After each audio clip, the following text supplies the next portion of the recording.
இருந்தா ஓகே. அதே மாதிரி புரட்சி தலைவி அம்மா நல்லா இருந்தா ஓகே, கேப்டன் நல்லா இருந்தா ஓகே. அவங்க யாரும் இல்லை மக்களே, பாருங்க. யாரும் இல்லாமல் அனாதையாக வந்து வாக்கு சேகரிக்கும் சிவனேசனையே நான் உங்களிடத்திலே மன்றாடி தயவு செய்து ஏதாவது அப்படி இப்படி மக்களை நான் யதார்த்தமானவன் என்பதை நான் சொல்றேன் மக்களே.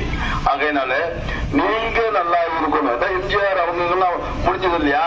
அப்ப எம்ஜிஆர் நல்லா இருந்தாதான் இந்த நாடு முன்னேறும். நாடு யாரு? நீங்க தானே மக்களே. ஆகையினால நீங்க நல்லா இருக்கணுங்க, இந்த நாடு முன்னேற, இந்த நாட்டில் உள்ள ஏழைகளின் வாழ்வு முன்னேற.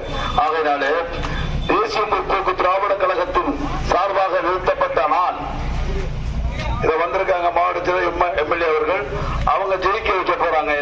எனக்கு என்ன கஷ்டம் கவலை? நான் ஜாலியா உங்கள்ட்ட ஓட்டு கேட்டு இந்த முகத்தை காமிச்சிட்டு போயிடுறேன். அடுத்த வாட்டி கூட நம்ம ஒன்னும் பிரச்சனை இல்லை. நாளைக்கு மக்களுக்கு வந்து உதவி பண்ணுவேன். இவங்க ஐயா சொல்ற மாதிரி இப்ப கறி வெட்டுன்னு சொல்றாங்கல்ல, எதார்த்தமா என் வீட்டுல இந்த பக்கம் அந்த பக்கம் போனா மீன் வாங்கிட்டு வருவேன். அந்த கெண்டை வச்சு தான் சாப்பிடுறது, ஐர மீன் சாப்பிடுவேன். என் முன்னாடி சொல்லுவேன், ஏன்பா அப்படி பண்ற? இதெல்லாம் நான் அலச மாட்டேன். ஆனா எங்க அம்மா அலசி போட்டிருக்கு எனக்கு மீன். என் முன்னாடி என்ன சொல்றாங்க, நான் அலச முடியாது, நீ போப்பா. அடப்பா ஐசரிக்கு நாடு தேய்ச்சி களி